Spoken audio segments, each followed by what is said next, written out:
दादा मृगया से लेकर दादा साहेब मृगया से लेकर दादा साहब फाल्के तक ये जो जर्नी था और आज जो आपको महसूस हो रहा है, कैसे आप एक्सप्रेस करेंगे? पहली बात तो मैं बाखरूद हो गया। मेरे पास कोई लफ्ज नहीं है। मैं ना हंस सकता हूँ ना खुशी से रो सकता हूँ। ऐसा एक मौका है कि घर से जब आ रहा था तो सब दौड़ा रहा था जिंदगी को। कोलकाता का डाइन लेन,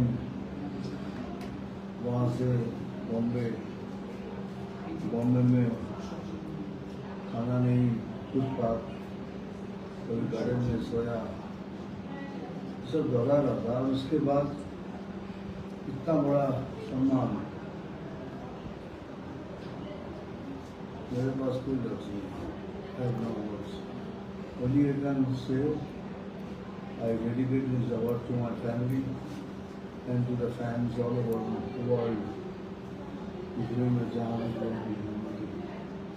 পুজোর মুখে এই ধরনের পুরস্কার আমরা গর্বিত। আপনি ফালকে পেলেন। 50 বছর তোমার ফিল্মি ক্যারিয়ার, প্রায় 48 বছরের ক্যারিয়ার, প্রায় 48 বছর আর 50 বছর হতে চলেছে। 76-এ মৃগয়া থেকে শুরু সবকটা জাতীয় পুরস্কার, পদ্মভূষণ সব রয়েছে। আজকে ফালকে একটা বৃত্ত সম্পূর্ণ হওয়া।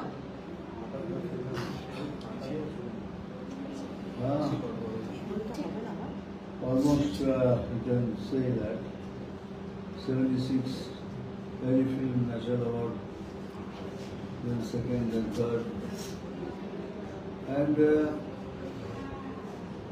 you know my life has never been very smooth. मुझे कुछ भी प्लेटर में नहीं मिला। I had to fight for everything. But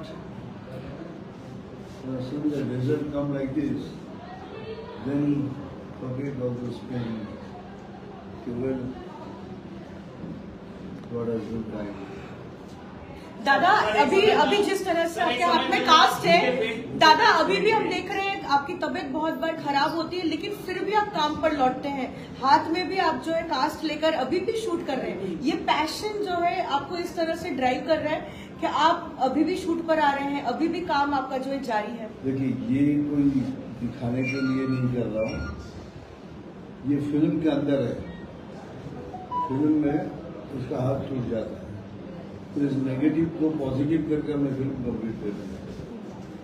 नहीं तो मेरे पास हिम्मत नहीं थी, क्योंकि अभी भी मैं पेन किलर खा के शूटिंग करता हूँ। मतलब जब बहुत ज़्यादा दर्द उठता है तभी I take the painkiller, but I thank my orthopedic doctor, Dr. Somnath Dey, and my neurologist, Sanjay Bhumik. उन्होंने बहुत केयर के साथ मुझे अभी तक 15 तारीख को होपफुली कट जाएगा। And everything is all right. Thank you. কোন পুরনো স্মৃতি মনে পড়ছে? 8 তারিখে তোমার হাতে এই পুরস্কার প্রদান করা হবে, মানে কাকতালীয় ভাবে হলেও কিন্তু মিলে গেছে। হ্যাঁ, 8 তারিখে অ্যাওয়ার্ড, 8 তারিখে শাস্ত্রী রিলিজ। ওই তো বলেছিলাম ভাই, Shastri is a different film. আমি সবসময় ডিফারেন্ট ফিল্ম করছি এখন। And it's a challenge also. How people will like it, will take it. क्योंकि रिस्क लेने में पंगा भी तो है। শুটিং ফ্লোরেই আছে এরকম না, তবে পেলে করবো, নইলে করবো, পেলে করবো, নইলে করবো। যদি কোনো ভালো something different then what I have been doing, একটু হাঁটতে হলে করবো। আপনার হিরোইনরা যারা, মমতা শঙ্করের রিয়াকশন আমরা নিয়েছি, ঋতুপর্ণা, দেবশ্রী রায়, প্রত্যেকে বললেন যে মিঠুনদার সঙ্গে কাজ করা এবং বাকিদের সঙ্গে কাজ করা একটা অন্যরকম অভিজ্ঞতা, ইটস এ লার্নিং প্রসেস। এবং মমতা শঙ্কর বললেন যে এটা বড় প্রাপ্তি আমাদের মৃগয়ার, এটা মৃগয়াকে ডেডিকেট করা। Mamata herself is a fantastic actress. She's been very humble.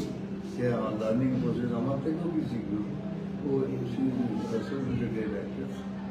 আর দেবশ্রীর সাথে আমার ফ্যামিলি রিলেশন একটা আছে, ওকে রাগিয়ে দিই, রাগিয়ে দিলেই গালাগাল খেতে হয়, আমাকে ঝাল খাইয়ে দেয়। এবারে আসছে, এখন ইন্ডাস্ট্রিরও খুব একটা ভালো অবস্থা নেই অর্থনৈতিকভাবে। কিভাবে দেখছেন, কি বলছেন? কারণ আপনার উপরে তো অনেক বড় দায়িত্ব এটা, যে এই লেগাসিটাকে বহন করে নিয়ে যাওয়া। দেখুন, খুব দুঃখের ব্যাপার, পলিটিক্স ইনভলভ হয়েছে। আমি 30 বছর বোম্বে মজদুর ইউনিয়নের চেয়ারম্যান ছিলাম, 30 বছর। আর সেই ইউনিয়নটা শুরু করেছিলাম 7,000 টাকা দিয়ে। আর যখন আমি ছাড়লাম তখন ব্যাংকে ছিল 30 কোটি টাকা।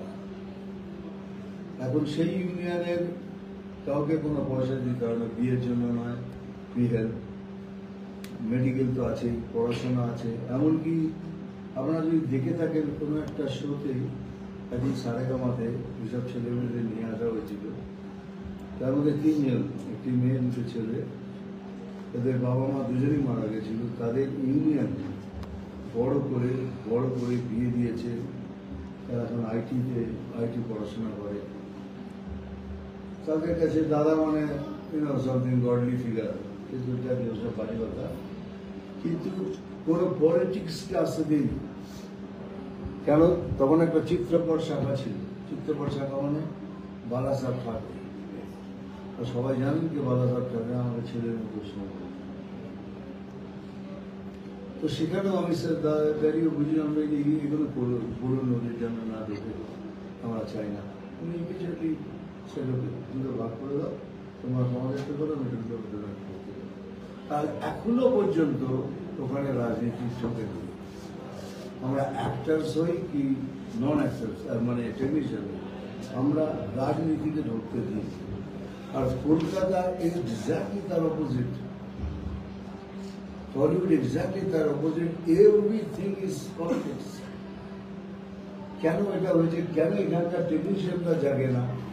কেন তারা জেগে বলে না যে পলিটিক্স কাকে এখন বাদ দিয়ে পাবে সব কিছু করবে? আর পলিটিক্স যেখানে থাকবে সেখানে পলিটিক্স আগে আসবে, কারণ তাদের স্বার্থটা তো আগে আসবে, রাজনীতির স্বার্থ আগে আসবে, তারপর টেকনিশিয়ানদের স্বার্থ আসবে। এই যে এত সব ঘটনা হয়ে গেল কেন হচ্ছে? Why? Because of frustration. Frustration for what? Frustration for what? তাহলে সেইখানে আপনি যখন বাধা দিচ্ছেন, কেন আমাদের ওখানে তো হয় না এগুলো? আমাদের এত মেম্বার্স, কিন্তু কেউ তো বলেন আমি চাকরি পাচ্ছি। ওখানে একটা রেগুলেশন করা আছে, 1 থেকে 30 এই সিরিয়ালে সবাই কাজ করে। 30 শেষ হলে বলে 31। সেই জন্য যেখানে দেয়ার ইজ নাথিং কখনো। আর আমি বলতাম কি, যদি তোমরা বন্ধ করো সেদিন আমি ছেড়ে দেবো, যেদিন তোমরা স্ট্রাইক করবে সেদিন ছেড়ে দেবো। There will be no strike. কাজ বন্ধ করবে না। এক কাজ যেমন বন্ধ হলে তাহলে 1 শিফটের কাজ করবে, 1 শিফটের করবে না। আর যখন হয়ে যাবে শেষ, 1 শিফটের কাজ করে এটা পূরণ করে দেবে। বিশ্বাস আমার প্রোগ্রেসিভ, এত প্রোগ্রেসিভলি আমরা কাজ করেছি। এখন সেই ইউনিয়নে চলছে, আরো বড় হয়ে চলছে। আমি অ্যাক্টার্স ইউনিয়নের প্রেসিডেন্ট ছিলাম, আমি মজদুর ইউনিয়নের প্রেসিডেন্ট, আবার অ্যাক্টার্স ইউনিয়নের প্রেসিডেন্ট। সাইমেলটেনিয়াসলি এই দুটোকে চালিয়েছি, একটা রিচ একটা poor. There is no clash, there is no politics. যতক্ষণ না পলিটিক্স যাবে ততক্ষণ প্রবলেম। এখন তো ছোট ছোট দেখছেন, you take a very huge thing, time আসলে দিন বুঝতে পারবেন। ইন্ডিয়ান আর্টস আপনার suggestion? Sir, you mentioned a very important part about politics entering every aspect of the industry. You mentioned Balasaheb Thackeray and how he, sort of agreed to what you said. But and from what you mentioned, from the times that you made your debut with the art house film, your own political journey also is very interesting, and from across ideology. So, how do you sort of balance the two? How do you say no to politics within the industry while being a part of politics? It's a very important skill that perhaps many could learn. I do not mix up politics and films. Ever. If I do films, I'll only do films. बीच में अगर mic लेके बोलेंगे politics में never answer. और जब politics करता हूँ तो फिल्म की लिए बात करें, I just stop. So this thing I maintain. I work with actors, they are my opposition. But आप उनसे पूछिएगा कि 1 मिनट 1 सेकंड भी क्या दादा ने पॉलिटिक्स की बात की है, तो you have to maintain that. If you don't maintain, you mix up, and mix up means problem. আমাদের বলেন দাদা ইন্টারভিউতে বলেন any regrets? 48 বছর কাটানোর পর any regrets? Number one. আর নাম্বার ওয়ান একটু ফ্র্যাঙ্কলি যে আপনি কি মনে করেন যে আপনি আপনার এই পাওয়ার হাউস অফ পোটেনশিয়াল এটাকে আপনি জাস্টিস করেছেন? would have achieved much more quality. Recently, I think I'm doing justice. তাদের সব দিকে তাকিয়ে Recently, because I have been more concentrated on startup. Then a superstar will become a superstar, then it is a much more hard work to hold on to this position. इस superstar को पकड़ के रखने का ही एक और एक struggle है. उसको स्ट्रगल किया, उसको जीता, फिर मेगा स्टार बना, मेगा स्टार तो वो भी एक स्ट्रगल. ये चलता गया और आज जिस जगह मैं पहुंचा हूँ, आप लोग भी बोलते हैं कि लिविंग लेजेंड क्या क्या सब बड़े बात. बाकी रह गया रिग्रेट्स. रिग्रेट्स तो बहुत है लाइफ में, पर I can not mention them. Regrets है, रिग्रेट्स क्यों नहीं रहेगा? GPS signal lost. जिंदगी अगर है तो रिग्रेट्स दादा, any field related regrets? no. दो तीन ऐसे मोड़ आपकी लाइफ में जिंदगी में एक जोर से दो तीन ऐसे मोड़ आपकी लाइफ में जिंदगी में जो मोड़ आपको इस स्तर तक यहाँ पर लाए उनके बारे में बताओ। मोड़. हाँ Turning point. Turning point. हमारे जीवन में मेरी जिंदगी में अगर शुरू से बोलने जाऊँ सर और भी मेहनत है. दो तीन बड़े मोड़ না, এমন কোনো স্মৃতি মনে পড়ছে আজকের দিনে দাঁড়িয়ে কোনো স্মৃতি जब আছে? मैं शुरू किया नोबडी, कोई सी ग्रेड एक्टर बना नोबडी, कोई बी ग्रेड बना तभी भी नोबडी, फिर बी ग्रेड से ए ग्रेड में हीरोइन सब रिफ्यूज कर दिया, नहीं काम करेगा मैं नोबडी. फिर Zeenat Aman ji came for my rescue. He said, why not? He is such a good looking man. I love. कोई जीनत जी मेरा पहले ए ग्रेड में आने के उसको तोड़ा, उसके बाद नेवर टर्न बैक. কবি রয়েছে দাদা আজকে ফালকে পাওয়ার পর লাস্ট জিজ্ঞাসা করছি, ফালকে পাওয়ার পর এরকম কোনো মানুষ যাকে মিস করছেন যিনি পৃথিবীতে নেই, এরকম কেউ My রয়েছে? dad and my mom were both very kind person, but they are not here. But I'm very sure they are up there smiling. গোটা দেশ জুড়ে মিঠুন চক্রবর্তীর ফ্যানেরা রয়েছে। শেষ প্রশ্ন, ফ্যানেদের উদ্দেশ্যে কি বলবেন পুজোর মুখে? Dedicate করে দিন আপনারা. সবচেয়ে পুজো They all hands are now dedication mean they all are Falke award winner. পুজোর মুখে কিছু পুজোর কোনো শুভেচ্ছা বার্তা? সবাইকে শারদীয় শুভেচ্ছা.